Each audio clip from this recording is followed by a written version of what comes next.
In this lecture of NCERT psychology, we would understand the importance of social influence and group process. So the most important thing we learn in a group is cooperation. Along with cooperation, sometimes there are also feelings of competition that arise.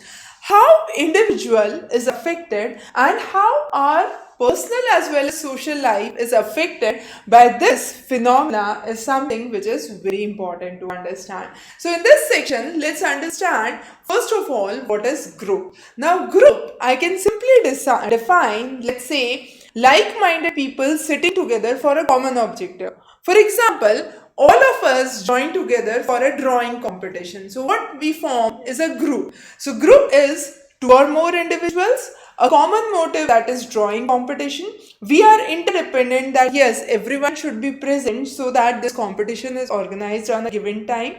It satisfies our needs or our desires, that is our love for art here. Then sometimes there would be interaction. This interaction could be a direct interaction, what you have to draw, how you have to draw, or it could be an indirect interaction. I belong to city XYZ or I belong to locality XYZ. Which locality do you belong? Which kind of competitions do you go? So those are kind of common interactions. Those are indirect or direct interactions.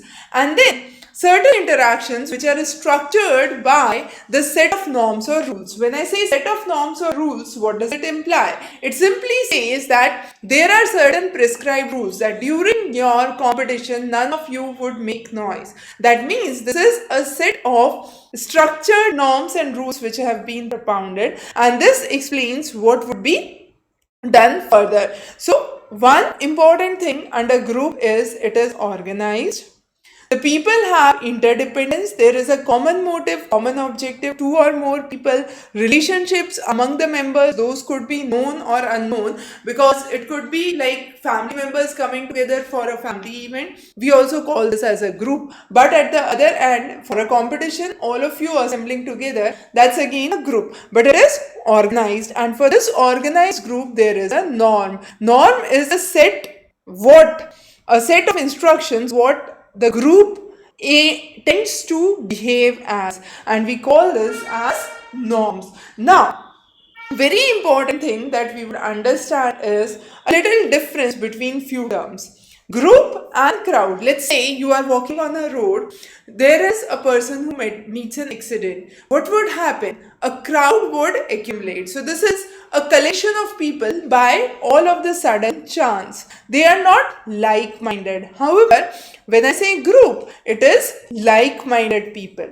So one very important difference that we make here is group is always like-minded people. Crowd is all of the sudden there is a gathering, and that gathering is just by chance. Again, the crowd is irrational. They can behave in any way. They can go on any extremity. Sometimes the person who by mistake had committed who was at fault at the accident site could be tortured a lot, or would be allowed to simply help that person and go. So it depends on the severity, depends on various other circumstances that we take into account. However, in group, that decision usually comes as a rational decision. So one important difference is group is like-minded and the decisions are rational. Crowd is a gathering by chance, the decisions are irrational. Also in crowd, there is no interdependence. In crowd, there is no interdependence. A group has interdependence. Again, another important difference between group and team. So team is a special kind of group. This special kind of group, or I can say the subset of group, is team. Now this special type of group, which is team, has a specific objective in mind. They decide what to do, what not to do. They have a positive synergy and they have also a coordinated effort. Okay, so this is team. For example, let's say cricket match. All of us want to view it. So we are a group of audience. But on the other hand, there is a segment which is playing it. And the members of that segment who are playing it are team. Now they are sub-part of the group, but they have a common objective, a common viewpoint, and for that they have a good lot of coordinated effort. The next is audience versus mob. What is the difference? Audience are the people who have gathered for a special purpose. All those who are playing would be part of the team. All those who are viewing, who are playing, would be the part of the audience. So again, they have a special purpose. They want to view that cricket match or that football match, and therefore they are there. Audience are usually passive. But if these audience who are passive go frenzy, I can say they are what? They are mob, because they are polarized towards something. So a segment of people unite on road and they start a movement against some issue which is popular in the country, let's say. So these have a polarized feeling. They feel that what is going on is not correct. They are full of resent and they want to behave in a different way. So we call them as a polarized audience. And these polarized audience are nothing but what are called as mob. So mob is again important. Their thought process is homogeneous. All of them are like-minded. All of them are following a common goal with a following objective and a common aim that they need to move. Again, an interesting thing comes. Why do people join groups? Now, when we are joining a group, let's say I join a group for yoga. Now, what is the basis? One basis is it provides me knowledge and information. That is something that I am deeply looking for. The next is cohesiveness. Cohesiveness gives me a feeling of together. Okay, 1 hour daily, we all would come together and enjoy the yoga session. Now, the next is achievement of a goal. Probably if it is health reduction or weight reduction or meditation or some other objective that you have in mind, fitness, that would be your goal and you are able to achieve that goal and therefore you are joining that group. It satisfies your psychological need as well as social needs because you have a segment of people whom you can interact. So it is satisfying your social need. On the other hand, it is also satisfying your psychological need because you feel that you now have a good insight about yourself. You are able to meditate, you are able to concentrate. It also provides self-esteem, a status and a sense of security. Now, again, when we are joining groups, there are roles in the society. Now, these roles are certain expectations. For example, okay, these 3 people in the front row would demonstrate how do you perform the yoga. So there is a set of role which is given to each individual within that group, and then there are certain norms which are standard set of references that one has to follow. Again, the group that comes has a group think. Group thinking is a common ideology, I can say, and this common ideology helps you think in a specific way and design a specific policy or take a specific decision regarding something. So we call this as a group thinking approach. The next important thing I can take, let's say one example that I would like to cite here is this example of Vietnam War. Now when Vietnam War took place, it was basically a lot of millions of Vietnamese who were affected, thousands of Americans who lost their life, and it created a huge budget deficit which made it popular or which made it important that you should have a counter group think as well. Because of the group think, this happened, and therefore there should be also another insight or another way of thinking through which you should follow some things. So this could be encouraging or rewarding certain aspects. The second could be an alternative course of action that you can take. The third could be inviting outsiders to provide you suggestions. And fourth would be encouraging the members to send feedbacks. Clear? So those are the four important elements of groupthink that makes it very important and essential. Why do you need to join a group? Now, why does a group form? Let's say, want to join yoga class, but that yoga class is 20 kilometers away from my house. Would it be feasible on a daily basis? No. So proximity is what matters. If it is within my society, within my locality, then definitely it makes the task easier. The next is similarity, like-minded people, people who are intended with a common objective of, let's say, fitness, meditation, weight reduction, whatsoever is a common thing. But there is certain similarity between our views, and therefore we come together. And the next important thing is a common objective or a common goal. And that common goal, despite of the fact that all the people from that group belong to different background, different ideas, different states, different language, different ethnic groups, they come together because they have a common objective that they want to focus on fitness. So this becomes another important reason why groups form. So three important reasons we have understood for formation of group. I repeat again, it's proximity, how close it is similarity, whether you have a similar opinion as others or not, and the next is a common objective or a common motive.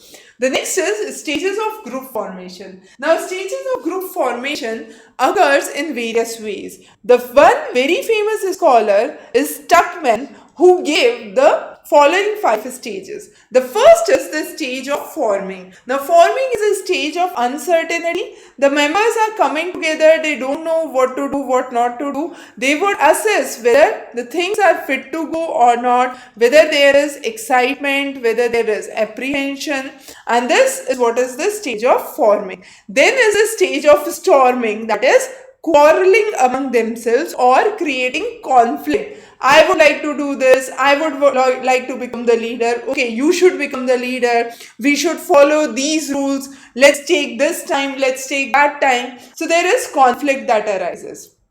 So first is uncertainty. We do not know whether the yoga classes would happen or not, whether there would be 10 people because the coach is ready to come only when there is 10 people, when there are 10 people. So one is uncertainty. We call this as a stage of forming. The next is a storming, where there is conflict. Okay, for me 7 to 8 is good, for you 8 to 9 is good, for other 9 to 10 is good. So there is conflict. Then is norming. Okay, let's come on to an equilibrium. 7:30 to 8:30, fine for everyone, for example. So this is a stage of norming, where we decide a positive common identity that yes, we agree on this point and this becomes a common point on which we all abide.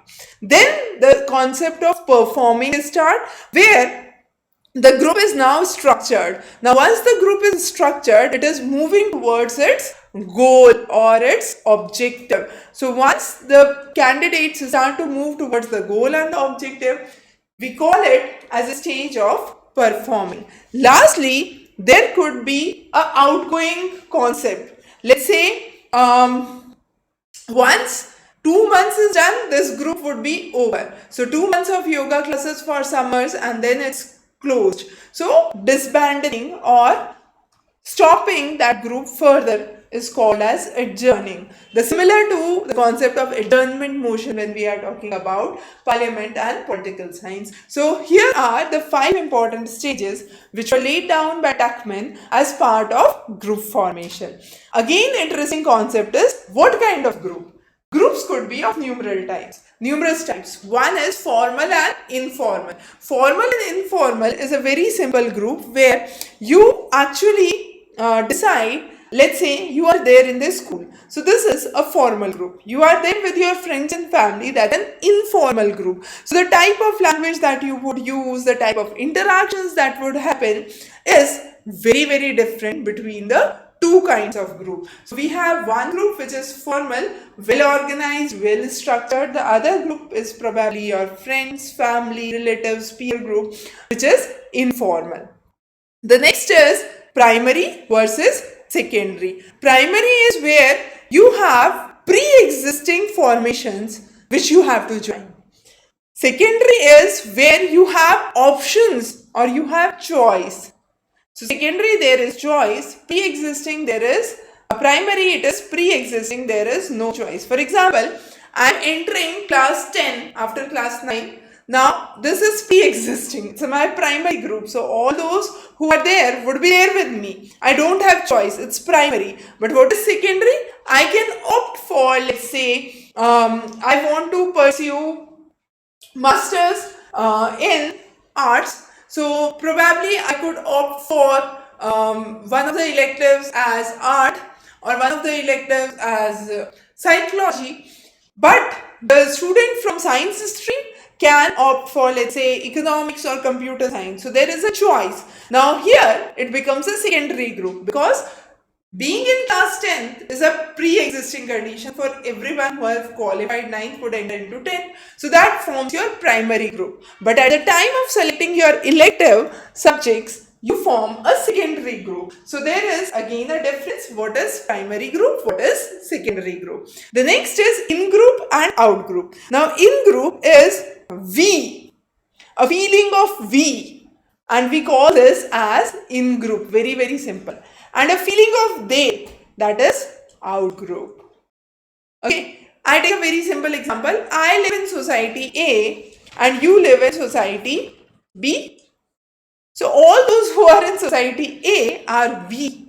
So we people of society A are organizing the event and they people of society B are invited for the event. So what is out group? They people of society B. And what is in group? We people of society A. As simple as that. Again, there was a very interesting experiment and this was known as the minimal group paradigm. Now this minimal group paradigm was given by Tajfel. Tajfel did an interesting experiment. Now this experiment was an experiment where there were two artists. The paintings were shown for two artists. One was Kandinsky and the other was Paul Klee. Now children were told to do an experiment and do a decision. Okay, so one were grouped under Kandinsky, the other were grouped under Klee. Now the children were distributed, let's say, money, and they were asked to say that, okay, if you like this painting more, you give them more weightage. If you like this more, you give them more weightage. So what happened? This was an interesting example where we say minimal group paradigm comes true, and the idea is the colleagues were interested in knowing minimal conditions for intergroup behavior. That means all those who were within their group preferred their paintings and all those who were in other group preferred the other slot. And that shows that there is also a feeling of in-group and out-group behavior. So there was a result of favoring our own group, which comes in as an inborn tendency. The next is influence of group on individual behavior. Now when I am saying influence on group of individual behavior, what would happen? An individual performs an activity alone. This is called as social facilitation, and this happens in presence of others. Presence of others, right? However, when individual is performing with a group in presence of others, this is called as social loafing. So when I am part of the group and I am performing, I call it as social loafing. However, if I am alone and providing you a lecture here, it will be a social facilitation. So clear between social loafing and social facilitation. Now social loafing is a way of reducing the individual effort. Now this is again a very interesting case. What would happen when there are lots of people who are given one responsibility? Everyone would think, what? It's not my responsibility, let someone else do. It's not my responsibility, let others do. So probably none of them would take the responsibility or the burden for the same.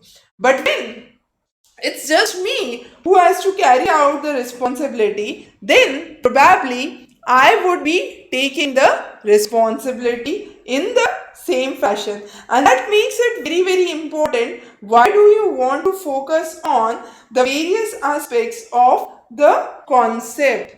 Okay. Now, the next important thing we need to understand is the Latney's experiment. Now, Latney's experiment was again a very interesting experiment where there was a group of people and they were asked to clap. Now what happened? As the size of group increased, definitely the loudness of the clap increased, but at the same time, it was found out that the individual's contribution to clapping was reducing. And why it happened?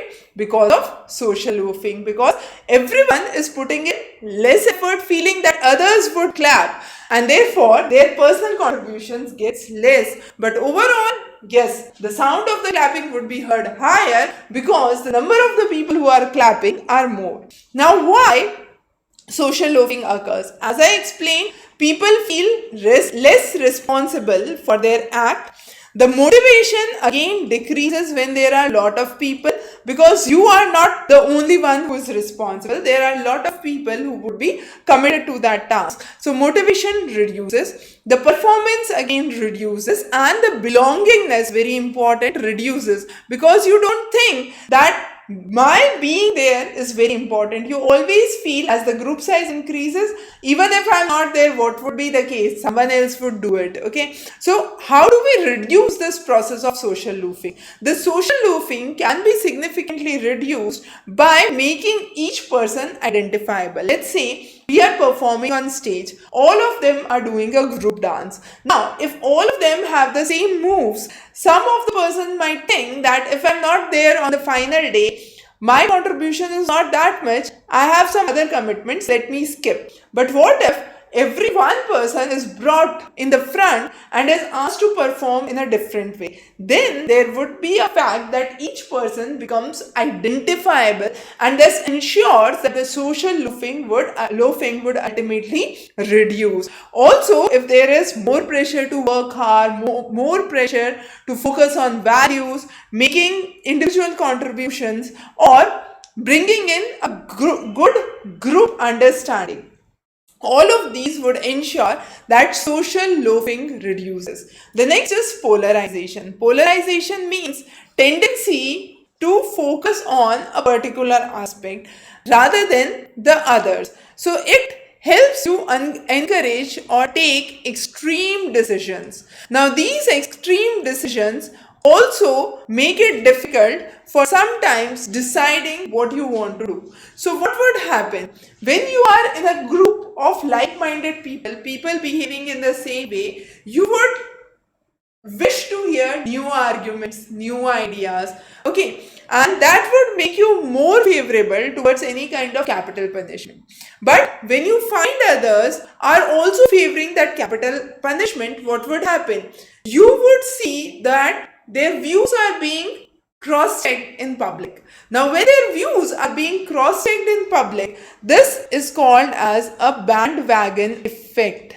Now, this bandwagon effect helps you perceive things in in-group, out-group, because you would feel I'm part of the group, they are not part of the group, I'm outside the group, I'm inside the group. So that kind of feeling emerges, and therefore social influence, which is a tendency of being affected by others or the behavior of others, become important. And for the same, there is another important thing which we call as conformity. Conformity is behaving according to the set norms or the prescribed norms of the society.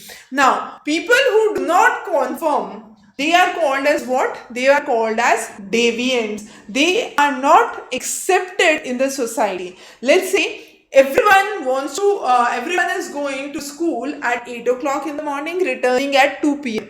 Now, if I say, no, I want a evening school, I would go to school only when it strikes 8 p.m. in the evening. So what is this behavior? I'm not conforming to the normal norms which are set for school, and I am a deviant because I want a school that starts 8 in the evening, 8 in the night, and that is not actually possible. So these kind of people are called as non-conformist or also deviant, and they definitely get noticed at some point of time. So Kelman focused on three important terms. What are those? The terms are compliance, identification, and internalization. So compliance, just a second. So it's compliance, internalization, and identification. Three terms that we would understand. Compliance means behaving in a particular way in response to a request made by someone. So your principal asks, come 8 o'clock in the morning, I'll have some important discussions. You agree, okay, I agree because everyone else is coming 8 a.m. in the morning and I comply to what the principal say. So it's a request by the principal of the institute. I comply, I'm ready to come 8 in the morning. Identification is it's an argument seeking or identity seeking. So there is an influence process based on identity seeking. You consider your teacher respectable, you identify that person and you say that yes, I'll follow what that person says and I'll respect it and I'll come early. Internalization is you yourself feel that 8 p.m. in the evening is not a right time for the school and therefore I'm ready to attend the school 8 a.m. in the morning. So that's internalization. So three important factors, and these three important factors of influencing the group behavior, the various forms of social influence have been explained by Kelman. Now coming on to an interesting concept, which is obedience.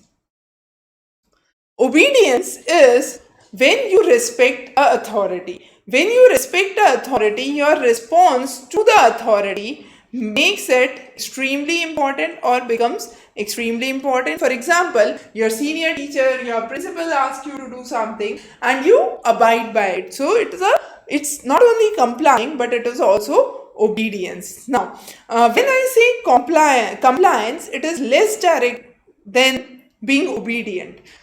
Obedient, you are complying, but in complying, there is a possibility you refuse. When you obey, you don't refuse. Very important. So when you are complying, I say, okay, if those are the norms, I am ready to come, or I can say I am not ready to come. It is a request by someone. I can accept it, I can refuse it. Okay, so compliance, as we discussed, is a request by an authority that you usually feel that you should comply to, but at some point of time, you also have a concept in mind that you can refuse it. However, when you are obeying someone, you don't usually refuse it. Okay, as simple as that. The other is conformity is the most indirect form. Conformity means deviating from the social norm. So usually we as a human being don't want to deviate from the social norm. We follow what others follow, and this is what is known as conformity. So conformity is obeying or following what others are doing and following the set of norms. Now these norms may be written, may not be written. They are just informal set of rules which are structured. Okay, they are informal, they are structured, and you try to abide to those norms in the society. When you try to abide to those norms in the society, we say you are conforming. And therefore, we say it's relatively less direct. Sometimes people also feel uncomfortable when they are different from others. Let's say everyone in the class starts clapping and you sit and start crying. So you yourself would feel uncomfortable in the surroundings. So you feel comfortable that everyone is clapping. Okay, even if I am sad for some reason, at that moment I'll at least clap for the sake that I am part of this group. Okay, so here two important things happen. One is the sheriff's experiment, which is on the autokinetic effect, and the other is the Ash technique. Let's understand both the techniques and both the experiments. So the first is the sheriff's experiment on autokinetic effect. Now in an autokinetic effect, the idea was very interesting. People were asked to sit in a dark room and they were asked to see a light and see that if the light is moving. Okay, now before me were few people and after me were few people. what happened was, few of them said that the light is moving. I felt that the light is not moving. Still I confirmed to what others say, and just not to be myself outside the group, I also said that yes, I also see the light moving. That is what is called as autokinetic effect, because people were seeing light moving. However, the most interesting aspect is, in reality there was no light which was moving, but this was created as a part of a norm, and just to maintain yourself as a part of that norm, you felt that the light is moving. However, the light in reality, that point of light actually did not move. And since this was regarding the light and the movement of the light, this effect came to be known as the autokinetic effect given by Sheriff, because the people started to conform to what others say. The next is, what are the factors that determine the conformity, and then we would also focus on the Ash experiment. There are various factors which determine how do you conform within the group. The first is the size of the group. When is the conformity high? So when my group size is small, I am more conforming to the group, because we have, let's say, 5 people. Everyone, 4 of them says that let's do this, I won't go other way and say something else. But when it's a large group, 20 of them say yes, 2 of them say no, so probably I can go anyways. But when it is a small group, definitely my chance of conforming is higher. Clear? Size of minority says that when you have majority members with your idea, you would have more confirmation towards something. Okay, so many of the people think how I think, that means everyone would behave in a similar fashion or a similar way. The nature of task also makes it important. So if there is I could say how complex the task is. Okay, so if the task is related to higher self-esteem, probably there would be more confirmations, because they are all moving towards the standardized norms. Okay, also how you are expressing, whether it's a public expression or a expression within a specific area. Personality, what kind of personality you are. Sometimes it is found that highly intelligent people, people who are more confident about themselves, are less likely to conform. So what kind of personality is also another factor that would determine whether you conform to certain things or not. Now again, this conformity can occur in 2 ways. One is informational and the other is normative. Okay, when I say informational, it means that there is influence that results from accepting the evidence rather than the reality that happens. So you are accepting the evidence rather than the reality, and therefore it is informational influence. Normative is where you decide because it is accepted or admired by others, and therefore it is called as a normative decision. The next is Ash experiment. Now Ash experiment is very interesting. There are few lines. So this is a standard line. According to this, there are 3 lines. Now A, B and C. Now what happens, there are 6 participants. Now there are confederates. Okay, confederates are those who are associates. Confederates are associates to the experimenter. So they are actually the false experimenters. But in those group of 7 participants, one is a real person who would be experimented on. The other 6 are the experimenters helpers, we could say. Okay, so they are called associates and they are called as confederates. So what would happen? 4 of them before that person. One is the real person.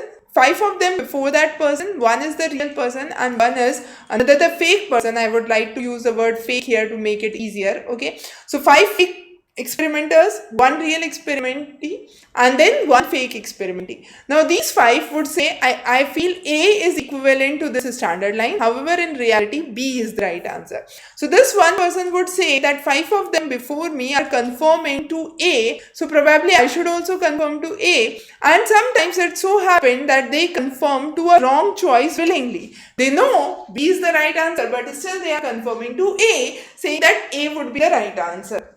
In this case, what happens? They are testing this experimentee. This experimentee, when tested, it was believed that nearly 67% of the time, this person would conform. So, the prior persons were speaking false. The person after him was also speaking false. So, after repeated experimentations, it was believed that the answer which is given publicly, 67% of the time, this person would conform to what others are speaking. And this was called as conformity, right? Because you don't want to keep yourself deviant from the group you are, you would conform to what others say, and this was part of the ASH experiment. The next is a very interesting concept of compliance. As I said, compliance is understanding the request of someone, but there is an element that you might refuse it. So three important techniques: foot in door, door in face, and deadline technique. Foot in door says that person makes a small request. So you'll just put your foot in the door and then whole of you would go inside the room. Okay, so that means from a small request to a large request. If you see my small request is being fulfilled, you will ask for a big request. I say I want a balloon. If my balloon request is fulfilled, I'll ask for a toy. Door in face means you would first put in your face and then yourself. That means you start with a large request. You ask for a toy. If you get a toy, then okay, no problem, you will get a balloon also. So from a large request to a small request. The next is deadline technique. Deadline technique is when the last date is announced. Now, as soon as the last date is announced, let's say there is a new application released for content developers and the last day is 30th of this month. 29th and 30th, everyone would get activated, and this is what is called as deadline technique. Because you have deadline, everyone would be in hurry. Let's say I put an offer, a sale. Now, when I'm putting an offer and a sale, I say I'm putting everything on clearance, 75% off. And this sale ends tomorrow. So probably today and tomorrow I'll see a huge rush, and next day everything gone. Why? Because that was a deadline technique. I said that this is a deadline, come and get the offer. If not, everything is gone. The next is obedience. Now obedience is obeying someone. When you are obeying someone, be it your teacher, be it your parent, there is no chance for refusal. However, for compliance, there is a chance for refusal.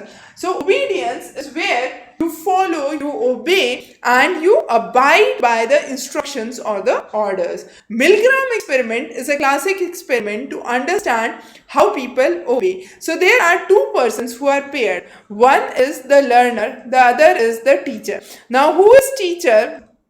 Is studying the respondent, who is the learner. Now this teacher is again a confederate, and this teacher is asked to give the shock if the learner is not able to answer the things correctly. Now the shock level would increase as the learner says more of incorrect responses. Now this is a way to make person obedient. 65% of the people would show obedience because they would feel that if they go forward towards the end, the thing is being ordered by authority, and if they do not obey by it, they could have harsh consequences for it. So they automatically start to obey the fact. So people obey when they feel that they are not responsible for their actions, they are forced by authority, there is a status or a symbol that is hard to resist, you have to follow that authority. The command is more, I could say it is more of dictatorship than democracy, in other words. Or sometimes you also obey when the events move at a very fast speed.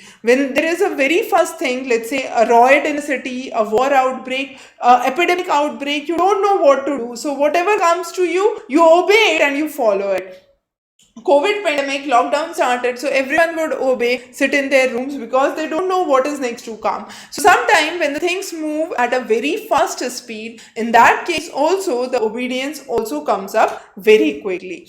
The next is cooperation versus competition, a very interesting concept. Now let's say there are group of people, let's assume it's a family, a bigger brother, a smaller brother living together. There would be cooperation, there could also be competition. Now, our goal is to have a cooperative goal where each individual can attain a goal without hampering someone else's goal. However, when there is a competition, every person is willing to attain their goal, but in the same time, they are willing to oversee someone else's goal. So what are the determinants of cooperation and competition? One is reward. If everyone is rewarded equally in the family, if someone's role is of cooking, the person is rewarded. Someone's role is of earning, the person is rewarded. Now this reward need not be financial, economic, it could be a reward in any form. But if there is a reward, then there would be a cooperation. If there is a sound interpersonal communication and reciprocity, that means I am contributing to your work today, tomorrow you are not able to do some work, you contribute to, I am not able to do some work, you contribute to my work. So that is give and take relationship or reciprocity. So if there is a give and take relationship, if there is a reward, if there is good interpersonal communication, in all those cases there can be a sound cooperation that exists. Although competition may prevail in certain conditions, competition always leads to conflict, it leads to disharmony, and it also increases the solidarity. People are not ready to live together, to work in a group, in an organization as one, because they are always in a conflict, they are always in a disharmony. Whether I should do this or you should do this, who would actually work on it? The next is the prisoner's dilemma game. Now this is again an interesting game. This is a two-person game which helps you to identify cooperation or competition and a choice who would win or lose the game. So this game is based on two suspects. Now the two suspects are quizzed separately. What would happen if one suspect says that I confess? The other subject would get, the person who confesses gets less harsh terms, the person who does not confess gets more harsh terms. If both confess, both of them get less harsh terms. If neither confess, both of them get a serious pay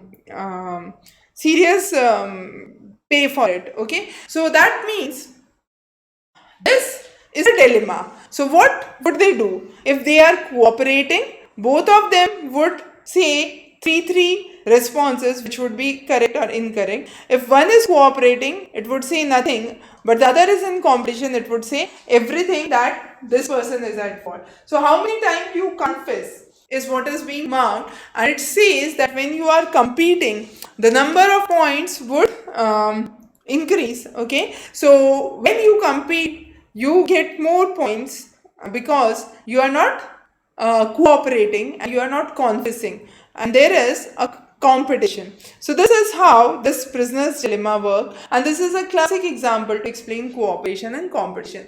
The similar example to explain is the sheriff summer camp experiment. Now here there are four important groups. One is friendship formation. So two groups of people in the age group of 11 to 12 years of boys were sent for tenting on a different site. Now when they are sent for tenting or camping on a different site, there is friendship formation. That means within the group you form the friends. So there is in-group formation.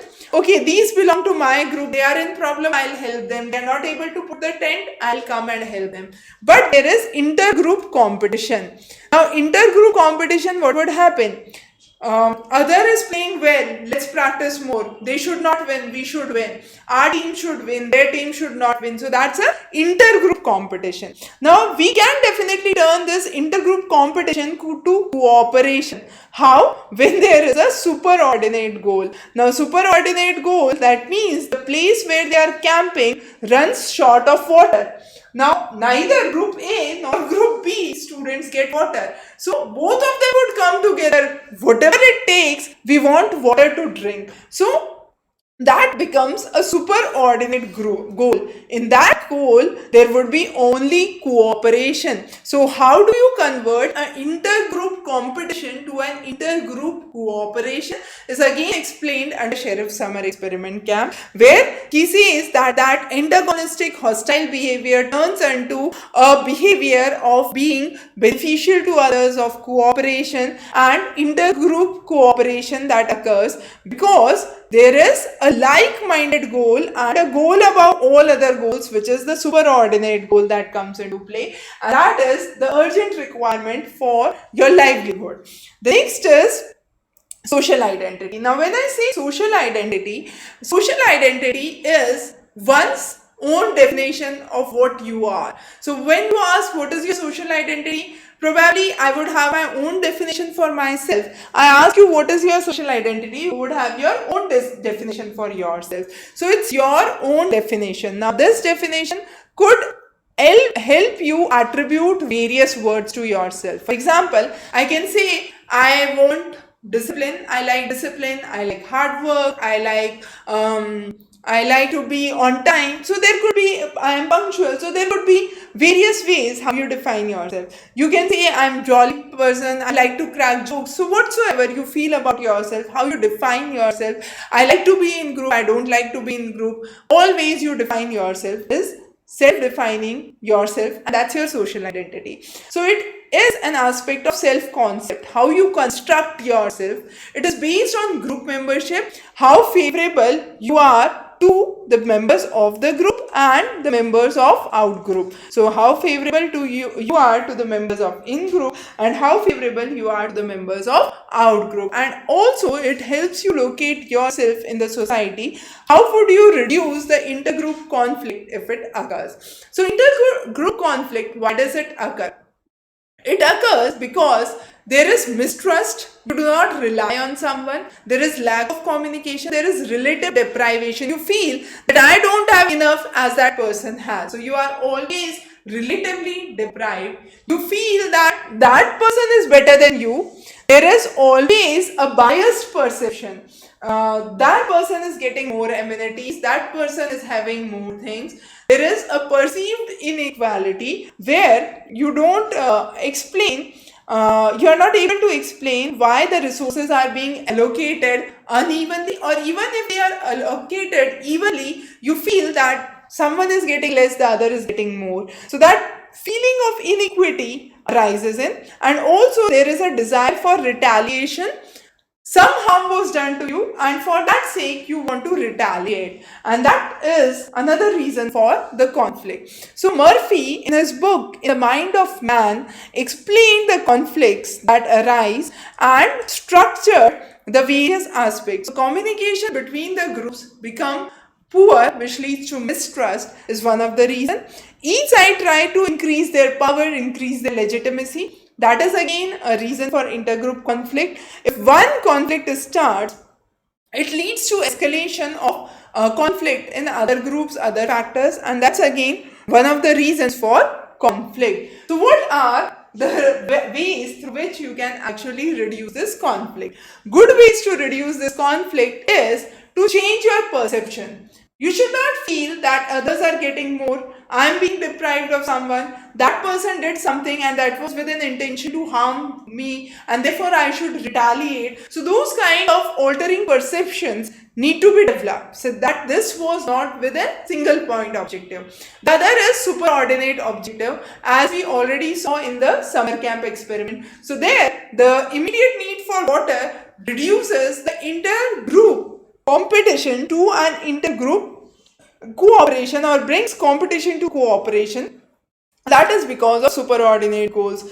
Also, sometimes there is more contact, you draw new boundaries, negotiations, good solutions, and respect for others' norms are some of the ways. So structural solutions are another important aspects that need to be discussed, and this structural solution talks about bringing in equality, focusing on the need, and the equity, that is allocating based on the distribution of the members, and that is how we move forward. So this was a very basic and an introductory lecture about social influence, a very important topic of your NCERT class 12 psychology. I hope you enjoyed this session. For complete psychology videos for your optional and NET preparation, those are available on the link below. If you have any questions or queries, feel free to raise those on the comment section. Wish you very good luck for your further exams.